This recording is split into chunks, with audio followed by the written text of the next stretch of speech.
दोस्तों स्वागत है आपका एक नए क्लास में। थर्ड सेमेस्टर की फिजिक्स के लिए सबसे ज्यादा बच्चे कमेंट्स कर रहे थे क्योंकि फर्स्ट पेपर की फिजिक्स केमिस्ट्री कंप्लीट हो गई है, थर्ड की केमिस्ट्री कंप्लीट कर दी है। फिजिक्स आज ये पूरी वीडियो खत्म होने के बाद आपको इतना कॉन्फिडेंस आ जाएगा कि भाई आप 75 में 75 के पेपर की तैयारी कर पाओगे। तो इस वीडियो को पूरा ध्यान से देखिएगा। इसमें हमने शॉर्ट को, लॉन्ग को, सारी चीजों को, जैसा फर्स्ट सेमेस्टर की कल वीडियो डाली थी सेम वैसी ही ये वीडियो है। ऐसी ही जो फिफ्थ सेमेस्टर वाले परेशान है, कल एक फर्स्ट पेपर की वीडियो देंगे, परसों एक सेकंड की वीडियो देंगे और सारे बच्चों की समस्याएं खत्म हो जाएंगी। 8 तारीख को आपका पेपर है, आराम से जाके पेपर दे आइए। चलो भाई शुरू करते हैं। देखो भाई, सबसे पहले एक क्वेश्चन है डिस्प्लेसमेंट करंट। देखो भाई, पेपर का पैटर्न समझना बहुत जरूरी है अगर नंबर लाने हैं तो। कैसे? पेपर में भैया क्वेश्चन आता है 2 नंबर में, फिर आता है 15 नंबर में और फिर आता है 25 नंबर में। कई बच्चों को लगता है, हमने 1-2 वीडियो में बोल दिया कि क्वेश्चन 7.5 में आएगा, कई बच्चों को लगता है 7.5 में कैसे आ जाएगा। भाई हम आपको बताते हैं 7.5 में आ सकता है, 5 में भी आ सकता है, क्योंकि अगर 15 नंबर का क्वेश्चन है, इसमें आपको ए और बी करके क्वेश्चन दे दिया तो आपको 7.5 में ये करना पड़ेगा और 7.5 में ये करना पड़ेगा। और अगर इसमें 3 क्वेश्चन दे दिए ए बी सी करके तो तीनों 5-5 नंबर के हो गए। यानी कुल मिला के क्वेश्चन कितने भी नंबर में बन सकता है। अरे मेरे भाई एक क्वेश्चन में 2 दे दिए तो क्या करोगे? तो इस तरीके से चीजें बनती हैं। तो ये जो डिस्प्लेसमेंट करंट है, इसकी जो औकात है वो 5 नंबर की लगभग है। तो या तो ये शॉर्ट में आएगा भैया, तो थोड़ी सी इसकी परिभाषा लिख देना, इसका फार्मूला लिख देना, काम चल जाएगा। लेकिन अगर 5 नंबर में आएगा तो कम से कम इतना लिखना पड़ेगा। क्या होता है समझो भैया। डिस्प्लेसमेंट करंट को समझने से पहले आपको कैपेसिटर समझना पड़ेगा। 12th क्लास में मेरे भाई कैपेसिटर आपने पढ़ा होगा। संधारित्र, संधारित्र क्या हुआ करता था भैया? ऐसे करके हम लोग संधारित्र बनाया करते थे। यहां प्लस क्यू आवेश देते थे, इस पे माइनस क्यू आवेश आ जाता था। संधारित्र क्या होता था? ऐसी जुगाड़ जिसे हम लोग आवेश इकट्ठा कर सकते हैं, जिसे आवेश दे सकते हैं, जिसे चार्ज दे सकते हैं, उसे हम लोग संधारित्र कहते हैं। जब संधारित्र के बीच में मेरे भाई इलेक्ट्रिक फील्ड में हम लोग चेंज करते हैं तो क्या होता है मेरे भाई? मैग्नेटिक फील्ड प्रोड्यूस हो जाती है। ध्यान से समझो। कई बच्चे बाद में रोते रहते हैं, सर आप इंग्लिश का शब्द बहुत बोल देते हैं, लेकिन भाई थर्ड सेमेस्टर में यार थोड़े बहुत बोलने पड़ेंगे। मैग्नेटिक फील्ड का मतलब होता है चुंबकीय क्षेत्र। और चुंबकीय क्षेत्र क्यों उत्पन्न होता है? 12th क्लास में आपने चैप्टर पढ़ा होगा गतिमान आवेश और चुंबकीय क्षेत्र, सुना है? तो चुंबकीय क्षेत्र हमेशा गतिमान आवेश के कारण उत्पन्न होता है। गतिमान आवेश का मतलब करंट, करंट मतलब धारा का मतलब क्या होता है? इलेक्ट्रॉन ही तो दौड़ रहा होते हैं ना मेरे भाई। तो यानी सरल भाषा में जब मैग्नेटिक फील्ड प्रोड्यूस हो रहा है, इसका मतलब यह है, हमें धारा बहती हुई दिख नहीं रही है, लेकिन इसका मतलब यह है कि अगर चुंबकीय क्षेत्र उत्पन्न हो रहा है संधारित्र के अंदर, कैपेसिटर के अंदर, मतलब इसमें एक करंट भी होगी। और उस करंट को ही, उस वर्चुअल करंट को जो हम सोच रहे हैं, आभासी करंट को ही हम लोग क्या कह देते हैं? डिस्प्लेसमेंट करंट कह देते हैं। बात खत्म है। मेन पॉइंट समझ लिया करो, कहना क्या चाह रहा है। इसे इज्जत से लिख दिया हमने। क्या लिखा भाई? जब किसी कैपेसिटर को चार्ज करते हैं, चार्ज का मतलब वही है मेरे भाई, ये कैपेसिटर है, इसके ऊपर अगर प्लस क्यू आवेश दोगे, यहां माइनस का क्यू आवेश आ जाएगा, तो उसकी प्लेट्स के बीच में इलेक्ट्रिक फील्ड के साथ में, समय के साथ में चेंज होती है, जिससे प्लेट्स के बीच एक मैग्नेटिक फील्ड प्रोड्यूस हो जाती है। और मैग्नेटिक फील्ड किसके कारण? करंट के कारण प्रोड्यूस होती है।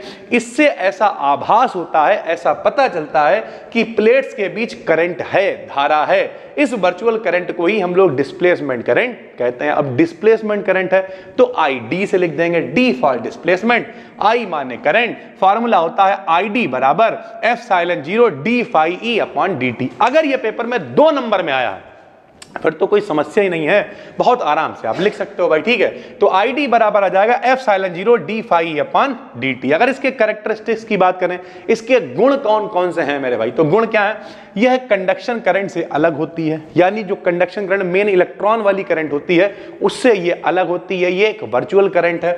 दूसरा, यह एक वेक्टर क्वांटिटी है मेरे भाई। धारा वैसे भी वेक्टर क्वांटिटी ही होना चाहिए, क्योंकि करंट हमेशा क्या होती है? आपको देखा होगा प्लस से माइनस की तरफ जा रही है, लेकिन जो नॉर्मल करंट होती है कंडक्शन वाली, उसे हम लोग स्केलर क्वांटिटी मानते हैं। जो डिस्प्लेसमेंट करंट है वो एक वेक्टर क्वांटिटी यानी सदिश राशि है भाई, ठीक है। यह मैग्नेटिक फील्ड का सोर्स है। अभी आपको बताया कि भैया गतिमान आवेश और चुंबकीय क्षेत्र, गतिमान आवेश जो मूव्ड चार्ज होगा उसी के कारण करंट प्रोड्यूस होगी, और करंट के कारण ही मैग्नेटिक फील्ड प्रोड्यूस होगी। यानी जो मैग्नेटिक फील्ड है उसका ये सोर्स है भाई, सीधी सी बात है। इलेक्ट्रिक चार्ज के एक्चुअल मूवमेंट से यह करंट अपीयर नहीं होती, आपको करंट दिखाई नहीं देगी, लेकिन वर्चुअल करंट है जिसे हम लोग कहेंगे डिस्प्लेसमेंट करंट मेरे भाई। ये पहला क्वेश्चन है डिस्प्लेसमेंट करंट, ध्यान से समझते जाओ। यहां पे आपको 30 से 31 क्वेश्चन बताने वाले हैं। देखो भाई, आपका 8 तारीख को पेपर, आज तारीख 3 है, 5 दिन है अभी आपके पास। पहला क्वेश्चन हमने क्या बताया? डिस्प्लेसमेंट करंट बताया। भैया कैपेसिटर है, हाँ कैपेसिटर है। इसमें आवेश दे रखा है, हाँ दे रखा है। समय के साथ साथ इलेक्ट्रिक फील्ड में चेंज कर रहे हैं, हाँ कर रहे हैं। क्या उत्पन्न हो गया? Magnetic field. मैग्नेटिक फील्ड किसके कारण उत्पन्न होती है? करंट के कारण। उस करंट को क्या कहोगे? डिस्प्लेसमेंट करंट कहोगे। बात खत्म यार। आराम से 2 में आए, 5 में आए, लिख दो, संग में फार्मूला लिख दो, एग्जामिनर को लगेगा बच्चे को आता है, नंबर मिल जाएंगे, बात खत्म है। दूसरा है मेरे भाई मैग्नेटिक परमेबिलिटी और ससेप्टिबिलिटी। ये दोनों इंपॉर्टेंट है पेपर में मेरे भाई। इसमें रिलेशन भी पूछ लिया जाता है। 3 नंबर से लेके 5 नंबर तक की ये जुगाड़ है। क्या है सुनो। मैग्नेटिक परमेबिलिटी क्या होती है? यह एक स्केलर क्वांटिटी है जो यह नापती है कि कोई मटेरियल कितना मैग्नेटिक फील्ड को रजिस्ट कर सकता, कितना झेल सकता है। आदमी की औकात कितनी है, कैपेबिलिटी कितनी है, जो उसे नापेगी उसे कहेंगे मैग्नेटिक परमेबिलिटी भाई, ठीक है। या मैग्नेटिक फील्ड कितनी आसानी से किसी मटेरियल में पेनिट्रेट कर सकती है, मैग्नेटिक फील्ड घुस सकती है, पेनिट्रेट का मतलब भाई, ठीक है। तो कितना झेल सकता है कोई मटेरियल, उसे ही कहते हैं मैग्नेटिक परमेबिलिटी। लिखते हैं इसे म्यू से मेरे भाई। फार्मूला होता है mu equals to V upon H. B क्या है मेरे भाई? बी है मैग्नेटिक इंटेंसिटी, पावर है उस मैग्नेटिक फील्ड की कि कितनी उसके अंदर ताकत है।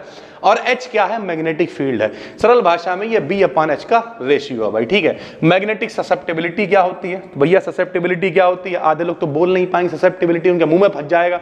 लेकिन खैर, यह एक डायमेंशनलेस क्वांटिटी है जो यह नापती है कि कोई मटेरियल कितना मैग्नेटाइज हो सकता है, यानी किस हद तक उसे मैग्नेटाइज करा जा सकता है। दोनों लगभग कनेक्टेड चीजें हैं भाई, ठीक है। यह मैग्नेटिज्म जो इंड्यूस्ड मैग्नेटिज्म, यानी जो उसके अंदर चुंबकत्व उत्पन्न होगा, वो जिसे हम लोगों ने M से लिखा है, और जो चुंबकीय क्षेत्र की तीव्रता है B, उससे लिखा है। दोनों का रेशियो है मेरे भाई। इसी वजह से ऊपर भी चुंबकत्व है, नीचे भी चुंबकीय क्षेत्र की तीव्रता है। दोनों का अनुपात मेरे भाई, दोनों का कोई मात्रक नहीं होगा, क्योंकि दोनों क्वांटिटी सेम है। इसी वजह से ये क्या है? डायमेंशनलेस क्वांटिटी है। इसे लिखते हैं काई से। ध्यान से समझो भैया, काहे से लिखते हैं?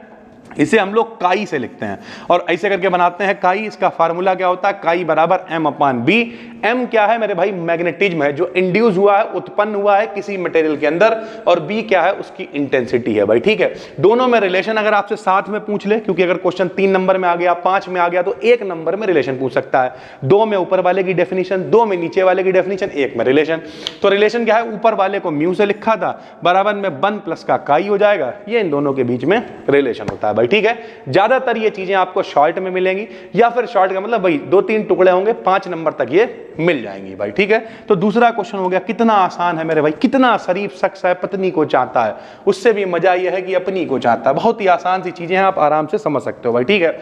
तीसरा क्वेश्चन एक पेपर में कई बार पूछा गया, कई हमने सेट उठा के एनालिसिस करे, उसके बाद ये वीडियो बना रहे हैं, पूरे होश आवाज में बना रहे हैं, क्योंकि मेरी जिम्मेदारी है तुम्हारा पेपर अच्छा हो, ठीक है। समझो, क्वेश्चन यह पूछा गया था, 2 इंडिपेंडेंट सोर्स ऑफ लाइट है, ठीक है, जिनकी वेवलेंथ सेम है, एक तरंग दैर्घ्य है, इंटरफेरेंस शो नहीं कर रहे हैं, क्यों? भैया इंटरफेरेंस की पहले तो कंडीशन आपको पता होनी चाहिए, हमने यहां पे लिख भी दिया है। ऐसे भी एक क्वेश्चन पूछ सकता है, इंटरफेरेंस की एसेंशियल कंडीशंस क्या होती हैं? एसेंशियल मतलब आवश्यक, ठीक है। तो इसेंशियल कंडीशंस क्या होती हैं? तो अब ध्यान से समझो मेरे भाई, 2 इंडिपेंडेंट सोर्स ऑफ लाइट है। पहले तो इंटरफेरेंस समझो क्या होता है। इंटरफेरेंस ये होता है कि जब 2 तरंगें आपस में मिलती हैं तो मिलके या तो भैया बहुत तरक्की करती हैं। देखा होगा कभी कभी किसी की बारात हो गई, उन्होंने बहुत तरक्की कर ली दोनों लोगों ने, और कई बार बीबी आई, उन्हें मट्टी कट्टी तेल छिड़क के अगले दिन जेल में पड़े। वो पहले जिंदगी मस्त कट रही थी, तो अगर एक दूसरे का विनाश कर देते हैं तो उसे कहते हैं विनाशी व्यतिकरण, और एक दूसरे की तरक्की करवा देते हैं तो उसे कहते हैं संपोषी व्यतिकरण। 2 तरीके का व्यतिकरण होता है भैया, ठीक है। मोटा मोटा समझे तो व्यतिकरण यानी इंटरफेरेंस का मतलब ये होता है 2 तरंगें आपस में मिलती हैं, बात खत्म है। लेकिन उनकी एक कंडीशन है, कंडीशन यह है कि भैया वो तरंगें कोहेरेंट सोर्स से आनी चाहिए। सर जी कोहेरेंट सोर्स क्या होता है? कोहेरेंट का मतलब होता है एक वर्णी प्रकाश निकलना चाहिए। सर जी एक वर्णी प्रकाश क्या होता है? एक वर्णी प्रकाश का मतलब होता है कि जो लाइट निकल रही है उनमें फेज डिफरेंस ना हो। फेज डिफरेंस क्या होता है? देखो पढ़ने को तो फिर डिटेल में हम लोग घुस जाएंगे, लेकिन फिलहाल शॉर्ट में बताते हैं। जैसे ये 2 तरंगें हैं मान लिया, ठीक, दोनों तरंगें यहां से स्टार्ट हो रही हैं और दोनों तरंगें देखो यहां से स्टार्ट हो रही हैं, लेकिन एक तरंग थोड़ा सा ऊपर इसका पीक है, ठीक है, ये देखो इसकी ऊंचाई ज्यादा है, इसके भैया पीक यहां पे आ गया। तो इन दोनों के चलने में ये जो अंतर आता है इसे कहते हैं कलांतर, फेज डिफरेंस। तो भैया जब दोनों सोर्स कैसे इंडिपेंडेंट हैं, तो इंडिपेंडेंट है तो भैया भले ही वेवलेंथ सेम हो, लेकिन इनके चलने में अंतर होगा, इनमें फेज डिफरेंस होगा। और अगर फेज डिफरेंस है तो फिर व्यतिकरण नहीं हो सकता है। कंडीशन यही है। इंटरफेरेंस की जो भैया सोर्स होने चाहिए वो कोहेरेंट सोर्स होने चाहिए, उनसे जो प्रकाश आना चाहिए वो मोनोक्रोमेटिक लाइट होना चाहिए, यानी एक वर्णी प्रकाश होना चाहिए, और ऐसा नहीं होता है। इस वजह से जो इंडिपेंडेंट सोर्स से आने वाली लाइट है वो इंटरफेरेंस शो नहीं करती। हमने बिल्कुल आसान भाषा में लिख दिया है, क्योंकि जो इंडिपेंडेंट सोर्स होते हैं ये कोहेरेंट सोर्सेस नहीं होते तथा लाइट को लगातार एमिट भी नहीं करते हैं भैया, ठीक है। तथा independent source of light same phase भी नहीं रखते, इनकी फेज सेम नहीं होती है। इस वजह से ये मेरे भाई व्यतिकरण शो नहीं करते हैं। अगर ऐसे भी आ जाता है इसेंशियल कंडीशंस बताओ, तो आप क्या लिखोगे कि भैया जो सोर्सेस होने चाहिए वो कैसे होने चाहिए, कोहेरेंट सोर्सेस होने चाहिए, ये लगातार लाइट को एमिट करने चाहिए। समझ रहे हो भाई, कक्षा 1-2 में नहीं हो यार, सेकेंड ईयर में हो, मतलब 14वें क्लास में हो, तुम्हारी भाषा में कहें गांव वालों की तुलना में 14वें क्लास में आओ, इसका मतलब 14 और 2 16 साल तुम्हें पढ़ते हुए होगा, यानी लगभग 20-21 साल तुम्हारी एज होगी। तो दिमाग लगाओ कि भैया जो लोग नहीं शो कर रहे हैं उनमें ये कंडीशनें नहीं है, तो जो शो करेंगे यानी उनमें ये वाली कंडीशनें होनी चाहिए, इन्हें ही कह देंगे इसेंशियल कंडीशन। इसेंशियल मतलब आवश्यक। एक छोटी सी जानकारी दिमाग में आ गई, बताया जा रहा है। जैसे मेरे भाई हमारे शरीर को चलाने के लिए 20 एमिनो अम्ल चाहिए होते हैं। अब कहते हैं फिजिक्स वालों को बायोलॉजी मत पढ़ाओ, ठीक है, दिन भर हम इसी में रहते हैं, दिमाग में आ गया, बताया जा रहा है। उनमें से जो 11 एमिनो एसिड होते हैं वो हमारी बॉडी खुद बना लेती है, और 9 हमें बाहर से लेने पड़ते हैं। नहीं खा पी के दाल खा रहा है, चावल खा रहा है, राजमा खा रहे हैं, सब खा पी के जो है 9, उन्हें ही हम लोग इसेंशियल एमिनो एसिड कहते हैं, जो हमें आवश्यक होते हैं, लेने पड़ते हैं बाहर से भाई, ठीक है। चलो उसके बाद है ऑप्टिकल रोटेशन। ये भी बहुत इंपॉर्टेंट है भाई। हम जो भी इसमें बता रहे हैं वीडियो में बहुत ज्यादा एनर्जी नहीं लगा रहे हैं, लेकिन कोशिश कर रहे हैं आपको सारी चीजें समझा पाए, बता पाए। इस वीडियो को देखने के बाद अगर कुछ ना पढ़ना हो तो हमने एक 1 शॉट बना रखी है, डिस्क्रिप्शन में आपको प्लेलिस्ट दे रहे हैं, कुछ मत पढ़ो। अगर कल पेपर है उस 1 शॉट को शुरुआत से देखो आखिरी तक, सिर्फ देखो बैठ के, क्योंकि अगर कल फिजिक्स का पेपर है तो वैसे भी कुछ बहुत बड़ा तीर नहीं मान लोगे। तो करना क्या है, पूरा 1 शॉट देखना बैठ के, थोड़ी थोड़ी चीजें दिमाग में घूमने लगेंगी। सुबह ज्यादा करना, उठ के एक बार और देख लेना, उससे क्या होगा, दिमाग में फिजिक्स घूमने लगेगी। और जब कुछ ना आए तो हम हमेशा कहते हैं फिर 3 घंटे या 2 घंटे जितना भी पेपर है फिजिक्स लिखाना, पास हो जाओगे, ये हमारी जिम्मेदारी भाई, ठीक है। ऑप्टिकल रोटेशन क्या होता है समझो पहले। ऑप्टिकल का मतलब जहां कहीं भी ऑप्टिक, आपके पेपर का नाम ही ऑप्टिक्स है भाई, ठीक है। तो ऑप्टिकल का मतलब क्या है, जहां कहीं भी प्रकाश की बात आ जाएगी उसे ऑप्टिक कह देंगे। ऑप्टिकल रोटेशन का मतलब क्या है, प्रकाश का घूमना। हम लोगों ने पढ़ रखा फर्स्ट सेमेस्टर फिजिक्स में मेरे भाई, हम लोगों ने पढ़ा था डेक्स्ट्रो रोटेटरी, लिबो रोटेटरी, ठीक है। उसके अलावा प्लेन पोलराइज्ड लाइट सब बताया हुआ था आपको। तो हमने यहां पे लिखा, इसे डिग्री में नापते हैं। रोटेशन है, सीधी सी बात है, कितना घूमा प्रकाश, तो इसे डिग्री में नापते हैं। तथा यह किसी मॉलिक्यूल के द्वारा रोटेट की गई plane polarized light. Plane polarized light क्या होती है आपको बता चुके हैं, जिसके भैया लिमिटेड कंपन होते हैं। जैसे हम लोग कार के अंदर बैठे होते हैं, बड़े बड़े आजकल कैमरे आ रहे हैं। पुराने जमाने में क्या होता था, पुराने जमाने में ऐसे लाइट की फोटो खींचो तो भैया लाइट दिखाई नहीं देती थी, खाली रोशनी दिखाई देती थी।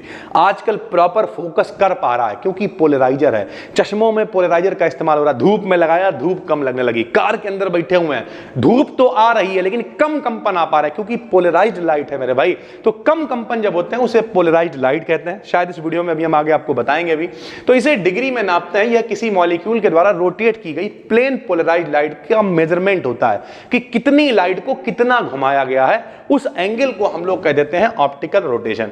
इसे पोलारीमीटर की हेल्प से नापते हैं। पोलारीमीटर आपके कॉलेज में प्रैक्टिकल भी होगा, शायद आपको कराया गया हो। अगर कराया है तो कमेंट करके बताना, और नहीं कराया है तो फिर कुछ मत कहना, क्योंकि हमें मालूम है तुम लोग कॉलेज वालों को गालियां देने लगोगे।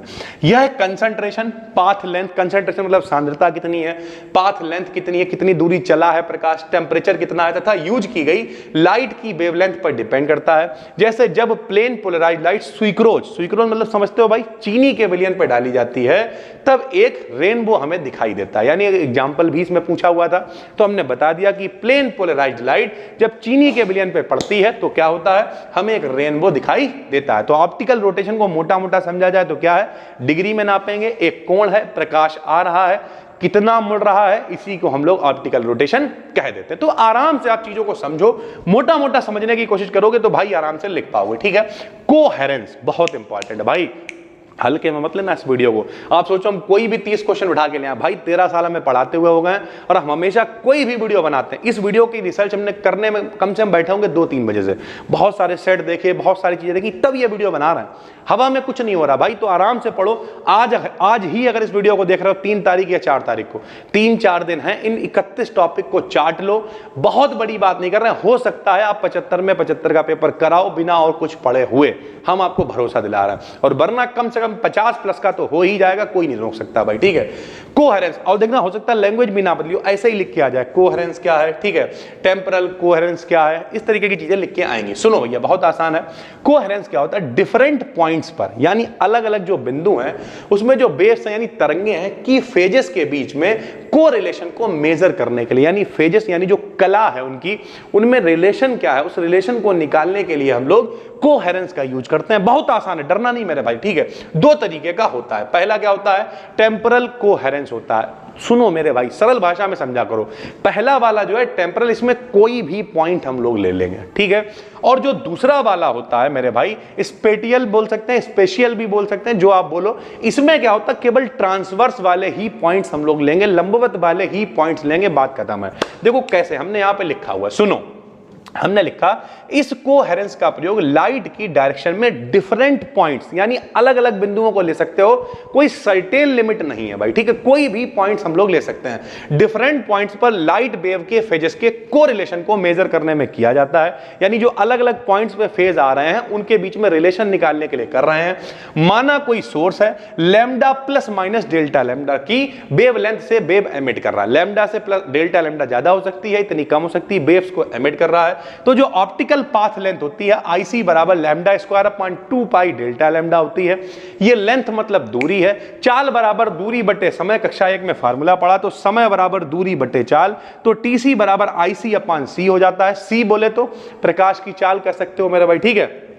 TC क्या है, कोहेरेंस टाइम है भैया, ठीक है। तो इस तरीके से हम लोग निकालते हैं टेम्परल कोहेरेंस। बहुत इंपॉर्टेंट है, हल्के में नहीं लेना। ये PDF हम आपको दे देंगे, कहां, टेलीग्राम पे अपना चैनल है BDKDN BSc, 62-65 हजार लोग वहां पे जुड़ गए हैं, बिल्कुल फ्री चैनल है, एक चैनल से बच के रहना, बाकी कोई भी दिक्कत की बात नहीं है। दूसरा स्पेटियल है, कुछ भी फर्क नहीं, स्पेशियल पढ़ो स्पेटियल पढ़ो, कोई दिक्कत नहीं है। इसमें क्या है, डिफरेंट पॉइंट्स नहीं लेने, केवल ट्रांसवर्स वाले पॉइंट्स लेने। देखो कैसे लिखा हुआ है, इसमें किसी लाइट की डायरेक्शन के ट्रांसवर्स पॉइंट, साफ साफ लिखा हुआ है यार। देखो अंतर दिमाग में रखा करो, कि जैसे अभी हम आपको दिखाएंगे डिफ्रैक्शन और इंटरफेरेंस में क्या अंतर है। बोले इसमें एक ही वेव फ्रंट से निकलेगा, इसमें 2 अलग अलग कोहेरेंट सोर्सेज होंगे, दिमाग में रखा हुआ है तो कोई दिक्कत नहीं है भाई, ठीक है।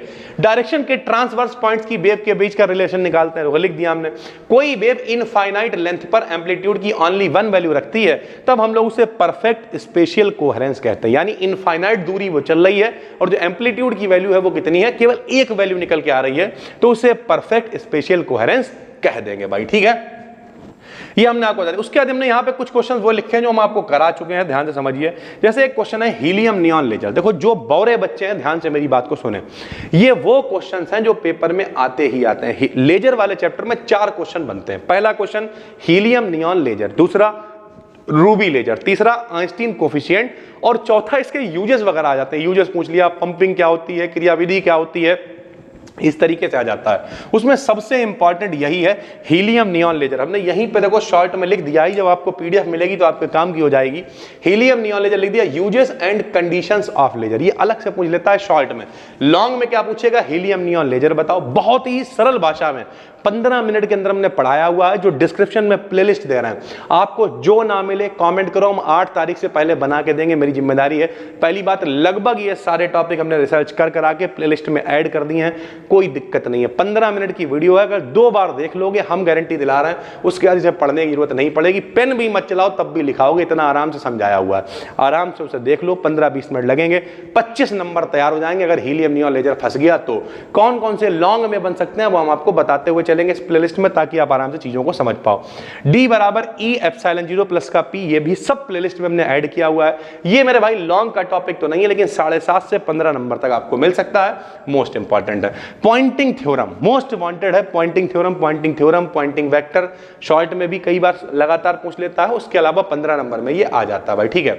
माइकलसन इंटरफेरोमीटर, दो इंटरफेरोमीटर है, माइकलसन और फेबरी पेरॉट, इन दोनों में से एक जरूर आएगा। माइकलसन वाला ज्यादातर आ रहा है, एक आध बार फेबरी पेरॉट भी देखने को मिला है, दोनों हमने करा रखे हैं। फेबरी पेरॉट में थोड़ी सी कैलकुलेशन वगैरह पीछे है, माइकलसन वाला अगर आ जाता तो 25 नंबर फ्री के। सुनो कितने क्वेश्चन आएंगे मेरे भाई, 3 लॉन्ग क्वेश्चन आएंगे, एक करना होगा माइकलसन और ये दूसरा कौन सा अपना अभी हमने आपको बताया, कौन सा क्वेश्चन था यार, माइकलसन के साथ साथ हीलियम नियॉन लेजर, इन दोनों में से एक क्वेश्चन फंस सकता है। तो अगर कतई कल सुबह पेपर है और कुछ नहीं पढ़ा तो यहां से शुरुआत करो, हीलियम नियॉन लेजर पढ़ो पहले, ठीक है, उसके बाद माइकलसन इंटरफेरोमीटर पढ़ो, इस तरीके से पढ़ो। और हम तो एक बात और भी बता रहे, ना भी आए यार तब भी फिर यही लिखना, क्योंकि और कोई तुम्हारे पास विकल्प भी नहीं। साल भर तुमने पढ़ा नहीं या तुमने जो भी काम किया, कहीं मेहनत कर रहे थे, कहीं लगे हुए थे, नौकरी कर रहे थे, जब नहीं पढ़ पाए हो तो अब क्या करना है, अब जो मेरे पास समय है उसका इस्तेमाल करेंगे, वही से ही लिखेंगे जाके। तो फिजिक्स लिख के आना, पास हो जाता है आदमी, ठीक है भाई। Resolving power of a telescope and grating most wanted है मेरे भाई, 15 नंबर में आएगा 101%। Resolving power of a telescope बहुत इंपॉर्टेंट है,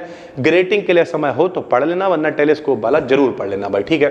फैराडे के नियम आपने 11th क्लास में पढ़ रखे हैं और ये सब हमने प्लेलिस्ट में भी ऐड कर रखा है, कोई दिक्कत नहीं है। फैराडे के नियम, इसमें कई बार 1-2 नंबर पे पूछ लेगा लेंज का नियम क्या होता है, तो फैराडे का जो दूसरा नियम होता है उसी को लेंज का नियम कहते हैं, जिससे उत्पन्न होते हैं उसी का विरोध करते हैं, सब पढ़ाया हुआ है मेरे भाई, आराम से कर सकते हो। मैक्सवेल्स की क्वेश्चन लॉन्ग में आएंगी, मोस्ट वांटेड है मेरे भाई, ठीक है। आज ही रिसर्च करो, कितने लोग आज 3 तारीख को देख रहे हो, कमेंट करके बताओ, नीचे लिखो प्रेजेंट सर, ठीक है। और जो जो क्वेश्चन अगर कोई ना मिले, फिलहाल बहुत रेयर है कोई ना मिले तो हमें बताओ, हम उसे करा के देंगे आपको, ठीक है।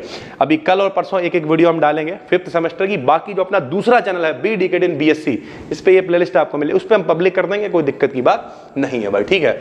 मैग्नेटिक वेक्टर पोटेंशियल और स्केलर पोटेंशियल, इसमें वेक्टर पोटेंशियल वाला ज्यादा इंपॉर्टेंट है और वो प्रॉपर डेरिवेशन, कई मास्टर लोग इसे कराने से बचते हैं, वीडियो हमने करा रखी है, देखो पूरा आराम से 15-20 मिनट में समझा रखा है, देखिए जाके भाई, ठीक है। फेबरी पेरॉट इंटरफेरोमीटर अभी बता चुके हैं, माइकलसन और फेबरी पेरॉट में से एक जरूर आएगा। माइकलसन ज्यादा इंपॉर्टेंट है, फेबरी थोड़ा कम है, लेकिन इसका मतलब ये नहीं है कि ये इंपॉर्टेंट नहीं, ये भी इंपॉर्टेंट है। Moving coil ballistic galvanometer most wanted है भैया मेरे। अगर कोई बच्चा यहाँ 5th सेमेस्टर वाला देख रहा हो बैक के लिए, तो बताना कॉमेंट करके कि भैया आया था आपके में कि नहीं आया था। ये वही क्वेश्चन है जो आपके में आए होंगे। वो कहते नहीं शाहरुख खान वाली फिल्म कौन सी है, मोहब्बतें, दादाजी गए थे, पिताजी गए थे, भैया गए थे, अब आपको भी जाना, सारा पेपर सेम और कोई कंटेंट ही नहीं, वही आता है भैया, ठीक है। निकोल प्रिज्म और डबल रिफ्रैक्शन, ठीक है, दोनों बहुत आसान है, आराम से कराए हुए हैं, इन्हें आप जाके कर सकते हो। इलेक्ट्रिक फील्ड, ये सब 12th के टॉपिक है, प्लेलिस्ट में नहीं थे तो हमने जो जो नहीं था वो यहाँ पे ऐड भी कर रखा है। इलेक्ट्रिक फील्ड क्या होती है बताओ भैया, ये क्या आ गया, एक चुंबक, सॉरी देखो ध्यान से समझो, ये चुंबक आ गई, चुंबक के चारों तरफ का क्षेत्र चुंबकीय क्षेत्र कहलाता है। यहां इलेक्ट्रिक की बात है तो यहां चुंबक नहीं होगा, आवेश होगा मेरे भाई, ठीक, चार्ज होगा। तो किसी चार्ज के चारों तरफ का वो क्षेत्र होगा जिसमें कोई दूसरा आवेश आएगा। अगर ये प्लस है और प्लस वाला लेके आओगे तो ये दूर भाग जाएगा, प्लस है माइनस वाला लाओगे तो इसके पास आ जाएगा। यानी कोई दूसरा आवेश अट्रैक्शन या रिपल्शन को फील करे, आकर्षण या प्रतिकर्षण को फील करे, उसके मेरे भाई क्षेत्र को हम लोग क्या कहते हैं, चुंबकीय क्षेत्र कहते हैं। और अगर इसकी इंटेंसिटी को निकालें तो E बराबर फार्मूला होता है F/Q0 मेरे भाई। Q0 क्या होता है, Q0 माने होता है आवेश, परीक्षण आवेश, टेस्टिंग चार्ज पर लगने वाले फोर्स यानी बल को ही हम लोग क्या कहते हैं, इलेक्ट्रिक फील्ड इंटेंसिटी कहते हैं। कुछ लोग कह रहे होंगे सर जी बहुत तेज बता रहे हैं, भाई 12th का टॉपिक है, पता होना चाहिए, यही लिखा है। किसी चार्ज के चारों ओर की वह फील्ड जिसमें कोई दूसरा चार्ज इसके अट्रैक्शन या रिपल्शन का अनुभव करता है, एक्सपीरियंस करता है, इलेक्ट्रिक फील्ड कहलाती है। तथा इलेक्ट्रिक फील्ड में उपस्थित यूनिट चार्ज पर, यूनिट चार्ज मतलब एकांक चार्ज पर लगने वाले बल या फोर्स को ही हम लोग क्या कहते हैं, इलेक्ट्रिक फील्ड इंटेंसिटी कहते हैं। फार्मूला क्या होता है, E बराबर F/Q0 होता है, मात्रक न्यूटन प्रति कूलाम हो जाएगा, बल का मात्रक न्यूटन, आवेश का मात्रक कूलाम हो जाएगा, ठीक है। इलेक्ट्रिक पोटेंशियल बहुत बार 2 नंबर में आया हुआ है, इसे कतई मत छोड़ना, इलेक्ट्रिक पोटेंशियल 2 नंबर में आ जाता है भाई। क्या होता है सुनो, उसी का छोटा भैया है ये, कैसे उसमें था भैया, E बराबर F/Q0, ये होता है B बराबर W/Q0। टेस्टिंग चार्ज को इनफाइनाइट से कहीं अनंत से विद्युत क्षेत्र में लेके आएंगे, जो कार्य किया जाएगा उसे ही हम लोग इलेक्ट्रिक पोटेंशियल कहेंगे, यही लिखा हुआ है। यूनिट चार्ज को इनफाइनाइट से इलेक्ट्रिक फील्ड में लाने में किए गए कार्य को इलेक्ट्रिक पोटेंशियल कहते हैं। काहे से लिखते हैं भाई, B से लिखते हैं। फार्मूला क्या होता है, B बराबर W/Q या W/Q0 होता है। ध्यान से समझो भैया, साथ ही साथ B का फार्मूला यहां देखो, B को ऐसे लिखा, W मतलब कार्य, कार्य बराबर क्या होता है, बल गुणे विस्थापन, तो कार्य बराबर F इंटू dr लिख दिया। कहां से ला रहा है, अनंत से विद्युत क्षेत्र में ला रहे हैं, तो भैया अनंत से लिमिट लगा दी, सारे मैथ वाले बच्चे हैं, अनंत से लिमिट लगा दी, कहां, विद्युत क्षेत्र में ला रहे हैं r तक। माइनस क्यों ले रखा है, किसी के भी क्षेत्र में घुसोगे तो ऊर्जा खर्च होगी, इसलिए माइनस लगा रखा है। बट्टे में Q है, F बराबर EQ होता है, Q से Q कैंसिल हो गया, तो V बराबर आ गया माइनस का infinity to R E dot dr। अगर आपसे कहे इलेक्ट्रिक पोटेंशियल और इलेक्ट्रिक फील्ड इंटेंसिटी तीव्रता में रिलेशन बताओ, तो ये वाला रिलेशन है, ये भी हमने यहां पे ही प्रूव कर दिया, कराया हुआ है फिर भी प्रूव कर दिया ताकि तुम्हें ढूंढना ना पड़े। लास्ट टाइम पे आदमी कहता है ये पीडीएफ नहीं मिल रही, वो नहीं मिल रही, भाड़ में गई पीडीएफ, सब कुछ यहीं पे कराया हुआ भैया, सीधी सी बात है, ठीक है। ये अभी हम आपको बता रहे थे पोलराइज्ड और अनपोलराइज्ड लाइट क्या होती है, उसे समझने से पहले समझो ब्रूस्टर का नियम बहुत इंपॉर्टेंट है, शायद हमने कराया हुआ, अगर प्लेलिस्ट में नहीं होगा तो हम ऐड कर देंगे, कॉमेंट कर देना, ठीक। ब्रूस्टर का नियम N बराबर 10 IP, आपने 12th में पढ़ा हुआ, आ सकता है शॉर्ट में, लेकिन पोलराइज्ड और अनपोलराइज्ड लाइट भी आपने फर्स्ट सेमेस्टर में पढ़ रखी है। बताओ क्या है, सुनो। निकॉल प्रिज्म या टूरमैलिन क्रिस्टल ले लेते हैं, ये ऑर्डिनरी लाइट है जिसके कंपन सभी दिशाओं में है, अंधाधुंध कंपन है, ठीक। सूर्य का प्रकाश हो सकता है, बल्ब से आने वाला प्रकाश हो सकता है, लाइट से आने वाला प्रकाश हो सकता है, कोई भी हो सकता है। जब इस पे पड़ेगा तो क्या होगा मेरे भाई, ये इसकी एक्सिस है, केवल वही कंपन आगे जा पाएंगे जो इसकी एक्सिस के समांतर होंगे, गौवा लोग मतलब पैरेलल होंगे, उसी के जैसे दिखाई देंगे, बात खत्म है। तो ये PPL का मतलब प्लेन पोलराइज्ड लाइट कहलाएगी, इस प्रोसेस को पोलराइजेशन कहलाएंगे। ये जो भैया ऑर्डिनरी लाइट इसे कहेंगे अनपोलराइज्ड लाइट। ये क्वेश्चन 2 नंबर में पिछली साल आया हुआ है कि पोलराइज्ड और अनपोलराइज्ड लाइट क्या होती है भाई, ठीक है, ये लिख दिया है। जब सनलाइट या व्हाइट लाइट को टूरमैलिन क्रिस्टल या निकॉल प्रिज्म पर डालते हैं तो केवल वे ही वाइब्रेशंस बाहर निकल पाते हैं जो इसकी एक्सिस के पैरेलल होते हैं। इस प्रकार प्राप्त लाइट जिसमें वाइब्रेशंस ऑफ लाइट एक ही डायरेक्शन में होते हैं उसे हम लोग प्लेन पोलराइज्ड लाइट कहते हैं तथा यह फिनोमिनन पोलराइजेशन कहलाती है, तथा ऑर्डिनरी लाइट को अनपोलराइज्ड लाइट भी कहते हैं भाई, ठीक है। बायो-सेवर्ट का नियम, ये पेपर में भैया लॉन्ग में आया हुआ है, कई बार 15 नंबर में, औकात बहुत छोटी है फिर भी आ गया है। सुनो क्या होता है बायो-सेवर्ट का नियम, आइए आपको बताते हैं। मेरे भाई ये एक तार है, यहां देखो, उसे हटाओ, यहां एक तार है, इस तार की छोटी सी लंबाई हमने डेल्टा एल ले ली, ठीक है, और यहां से मेरे भाई थीटा के एंगल पर एक पॉइंट मान लिया हमने पी, ठीक। छोटी सी लंबाई है तो इसके कारण जो चुंबकीय क्षेत्र होगा, मैग्नेटिक फील्ड, वो भी छोटी सी होगी यानी डेल्टा बी होगी भाई, ठीक है। इसकी जो करंट है यानी वो कितनी मान ली आई, और इस बिंदु तक की दूरी कितनी मान ली आर। काम हो गया, आपने 12th में पढ़ा हुआ है। डेल्टा बी समानुपाती क्या होता है बताओ, आई डेल्टा एल साइन थीटा बटे में आर स्क्वायर। एक एक करके लिख देंगे। बी का मान आई के डायरेक्टली प्रोपोर्शनल है, डेल्टा एल के डायरेक्टली प्रोपोर्शनल है, बनने वाले कोण के साइन के डायरेक्टली प्रोपोर्शनल है, और बीच की दूरी के स्क्वायर के इनवर्सली प्रोपोर्शनल है। जब कभी भैया प्रोपोर्शनलिटी का कांस्टेंट हटाते हैं तो एक कांस्टेंट लगा देते हैं म्यू 0/4 पाई आई डेल्टा एल साइन थीटा बटे में आर स्क्वायर। सर जी क्या अंधाधुंधी कर रहा हूं, अंधाधुंधी नहीं कर रहा हूं, बता रहा हूं। सुनो, सबसे पहले डेल्टा बी का मान धारा के क्या है, डायरेक्टली प्रोपोर्शनल यानी समानुपाती है। उसके बाद डेल्टा बी का मान लंबाई के क्या है, समानुपाती है। उसके बाद डेल्टा बी का मान साइन थीटा यानी बनने वाले कोण के क्या है, समानुपाती है। और बीच की दूरी के स्क्वायर के क्या है, व्युत्क्रमानुपाती है। चारों को मिलाएंगे आई डेल्टा एल साइन थीटा बटे आर स्क्वायर आएगा। समानुपाती हटाते हैं, नियतांक लगाते हैं, म्यू 0/4 पाई आएगा। फार्मूला क्या बनेगा, डेल्टा बी बराबर म्यू 0/4 पाई आई डेल्टा एल साइन थीटा बटे में आर स्क्वायर। बात खत्म। इतना सा बायो-सेवर्ट का नियम है। म्यू 0/4 पाई का मान कितना होता है, 10 की घात -7 होता है। यह क्वेश्चन बहुत बार शॉर्ट में आया भैया, इंटरफेरेंस और डिफ्रैक्शन के बीच में अंतर बताओ। बहुत सरल है, कम से कम 4 पॉइंट लिखने पड़ेंगे। अगर ये 2 नंबर में आया तो 4 लिख देंगे। 2 कोहेरेंट सोर्सेस अभी बता चुके हैं, फेज डिफरेंस 0 होना चाहिए, एक वर्णी प्रकाश निकलेगा। तो जो 2 कोहेरेंट सोर्सेस हैं, इनसे चलने वाली जब तरंगें आपस में टकराती हैं, अध्यारोपण होता है, सुपरपोजिशन होता है, तो इंटरफेरेंस बनता है। डिफ्रैक्शन में एक ही वेव फ्रंट, वेव फ्रंट मतलब तरंगाग्र, तरंगों के समूह को तरंगाग्र कहते हैं। उसी से जो तरंगें निकलती हैं भाई, डिफरेंट पॉइंट से चलती हैं, उससे क्या प्रोड्यूस होता है, डिफ्रैक्शन यानी विवर्तन प्रोड्यूस होता है। इसमें ब्राइट फ्रिंजेस की इंटेंसिटी सेम होती है, यानी सारी चमकदार फ्रिंजें एक जैसी दिखाई देंगी। इसमें एक जैसी नहीं दिखाई देंगी, कोई ज्यादा चमक रही होगी, कोई कम चमक रही होगी, अलग अलग दिखेंगी भाई, ठीक है। इसमें फ्रिंज विड्थ सेम होती, सारी फ्रिंजेस की चमक भी सेम होगी और साइज भी सेम होगा। इसमें साइज सेम नहीं होगा, अलग अलग होगा, ठीक है। इसमें ब्राइट एंड डार्क फ्रिंजेस के बीच में गैप होगा, साफ साफ दिखाई देंगी, ये फ्रिंज ब्राइट है, ये डार्क है, ये ब्राइट है, ये डार्क है। इसमें नहीं होगा, कुछ ओवरलैप कर रही होंगी, गैप नहीं होगा, प्रॉपर गैप नहीं होगा भाई, ठीक है। उसके बाद एक क्वेश्चन आपको पढ़ना है मेरे भाई, क्या पढ़ना है सर जी? आपको क्वेश्चन पढ़ना expression for the interference fringe width. ये वही है फ्रिंज चौड़ाई का व्यंजक। मेरे भाई करा रखा है ना करा रखा हो सर्च कर लेना, हिंदी में सर्च कर लेना, 12th में ये सब टॉपिक पढ़ा रखे हैं। फ्रिंज चौड़ाई का व्यंजक बी डिकेडियन मिल जाएगा, बहुत कायदे से पढ़ा रखा। क्या फार्मूला आता है? W बराबर lambda D upon D. Oral याद है भाई मेरे, 12-15 साल होगा मैं यही काम करता है। उसके बाद expression for magnetic field inside a long solenoid. किसी लॉन्ग सोलेनॉइड के अंदर हमें मैग्नेटिक फील्ड निकालनी है, ये भी मेरे भाई परिणलिका के लिए बहुत इंपॉर्टेंट है।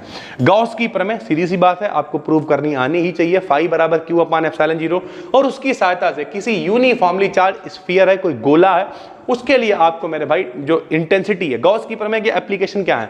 गॉस की प्रमेय के एप्लीकेशन ही यही है, उसका इस्तेमाल ही किया जाता है इलेक्ट्रिक फील्ड इंटेंसिटी को निकालने के लिए। चाहे किसी तार के लिए निकालनी पड़े, स्फीयर के लिए निकालनी पड़े, सिलेंडर के लिए निकालनी पड़े, जिसके लिए भी निकालनी पड़े भैया, ठीक है। तो स्फीयर के लिए बहुत इंपॉर्टेंट है। उसके बाद म्यूचुअल एंड सेल्फ इंडक्टेंस क्या होता है? म्यूचुअल को कहते हैं अन्योन प्रेरकत्व। ये बिल्कुल वही है, खरबूजे को देखकर खरबूजा रंग बदलता है। क्या मतलब? भैया हमारे ऊपर भूत चढ़ा, वो कहते नहीं है, अगर आप गरीब आदमी हो तो अमीरों के साथ में रहना शुरू कर दो, एक टाइम ऐसा आएगा जब तुम भी अमीर फील होने लगोगे और तुम्हें वैसी सोच हो जाएगी तुम्हारी। तो अन्योन प्रेरकत्व क्या होता है? सरल भाषा में समझाते हैं, एक कोई कुंडली है, कोई क्वाइल है। कुंडली क्या होती? बहुत सारे तार के फेरे लपेट दो, उसे क्वाइल कहते हैं भाई, ठीक है। एक कोई कुंडली है, कोई क्वाइल है, उसमें धारा के मान में परिवर्तन करेंगे तो जो दूसरी कुंडली है उसमें भी फ्लक्स में परिवर्तन होने लगेगा, इसे ही अन्योन प्रेरकत्व कहते हैं। यही लिखा हुआ भैया, जब किसी एक क्वाइल में करंट के मान में परिवर्तन करते हैं तो दूसरी क्वाइल में भी एक ईएमएफ प्रोड्यूस हो जाता है, फ्लक्स के मान में परिवर्तन होने लगता है। इस प्रोसेस को म्यूचुअल इंडक्टेंस कहते हैं। माना दो क्वाइल्स हैं जिनमें पहली क्वाइल में करंट कितनी I1 धारा हमने प्रोवाइड करी, तो भैया दूसरी क्वाइल में जो फेरे हैं, फेरे का मतलब कुंडली क्या है? फेरे ही तो है, तो N2 फेरे हैं, इसमें मान लिया फ्लक्स में चेंज phi2 है। तो भैया जो फ्लक्स है, अगर एक फेरे का फ्लक्स कितना है? phi2 है। फेरे कितने हैं? N2 फेरे हैं। तो ये किस पे डिपेंड करेंगे? धारा पहली वाली पर डिपेंड कर रहा है। अरे पहली में परिवर्तन किया तभी तो दूसरे में फ्लक्स में परिवर्तन हुआ है। खरबूजे को देख के खरबूजे ने रंग बदला है। समानुपाती हटाते हैं तो एक कांस्टेंट लगा देते हैं m। m माने म्यूचुअल इंडक्टेंस, अन्योन प्रेरकत्व। इसे नीचे ले आएंगे तो m बराबर आएगा N2 phi2 बटे में I1। m बोले तो म्यूचुअल इंडक्टेंस होता है, मात्रक इसका हेनरी होता है। अगर सेल्फ इंडक्टेंस की बात करोगे तो कुछ नहीं, एक ही क्वाइल है। सेल्फ माने स्वतः, अपने आप। जब किसी क्वाइल में करंट में मेरे भाई चेंज करते हैं, करंट में चेंज करने से उसके फ्लक्स में परिवर्तन हो जाता है, उसमें विद्युत वाहक बल उत्पन्न हो जाता है, तब मेरे भाई हम लोग उसे कहते हैं सेल्फ इंडक्टेंस। मान लिया धारा कितनी है? I है, फेरे कितने हैं? N है, फ्लक्स में परिवर्तन phi है, तो फार्मूला बनेगा N phi समानुपाती I। उसमें 2 और 1 था, दो कुंडलियां थी तो 1 2 था, या एक ही है तो N phi समानुपाती I।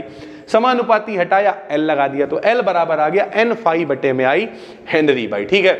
उसके अलावा फिर बहुत इंपॉर्टेंट है जो आपको पढ़ना है, zone plate and equation for EMW। EMW का मतलब इलेक्ट्रोमैग्नेटिक वेव। ये शॉर्ट का टॉपिक है, आप इसे पढ़ सकते हो। EMW बहुत इंपॉर्टेंट है। हिस्टेरेसिस मेरे भाई बहुत इंपॉर्टेंट है। इस तरीके का जो कर्व होता है वो हमने सारे के सारे बताए हुए हैं, जो महा क्लास पढ़ाया है उसमें भी बताया हुआ। तो सबसे पहले तो हम यही आपको प्रेफर करेंगे, अगर कुछ नहीं पढ़ा है तो जो प्लेलिस्ट में मेरे भाई महा क्लास हमने डाल रखा है 2-2.5 घंटे का, उसे अभी देख डालो आज रात में ही, फिर कल सुबह से सोचो बैठ के क्या क्या करना है। एम्पियर का परिपथीय नियम पढ़ाया हुआ है मेरे भाई, कोई दिक्कत नहीं है, प्लेलिस्ट में से ऐड भी कर रखा है। उसके बाद रूबी लेजर और आइंस्टीन कोफिशिएंट बहुत इंपॉर्टेंट है भैया। ये हमने लिखा है 28वें नंबर पे, क्योंकि हमने ऊपर ही लिख दिया था हीलियम नियॉन लेजर को, वो बहुत इंपॉर्टेंट है। टाइम है तो रूबी लेजर को भी पढ़ो, पढ़ना ही चाहिए, आइंस्टीन कोफिशिएंट्स को भी पढ़ो, लेकिन स्टार्टिंग हीलियम नियॉन लेजर से करनी है।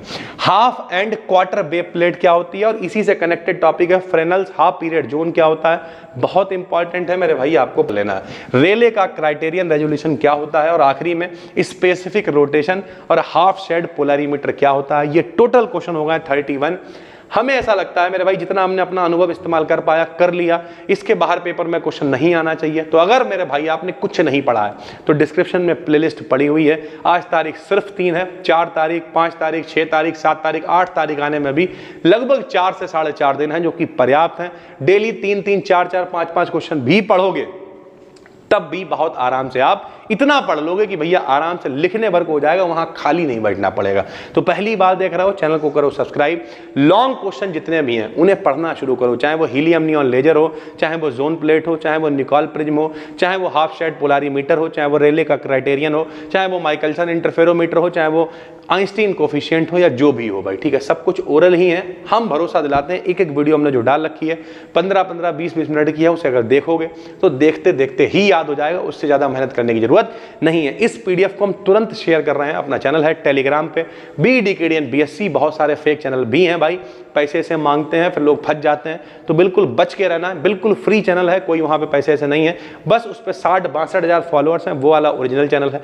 हम मिलते हैं आपसे एक और वीडियो में, तब तक के लिए धन्यवाद। और कुछ नहीं किया तो भैया जो डिस्क्रिप्शन में प्लेलिस्ट है, जितना देख सकते हो देख के जाओ, पास हो जाओगे बहुत आराम से, और थोड़ी सी मेहनत कर लोगे तो 75 में 75 भी ला पाओगे। थैंक यू भाई, धन्यवाद।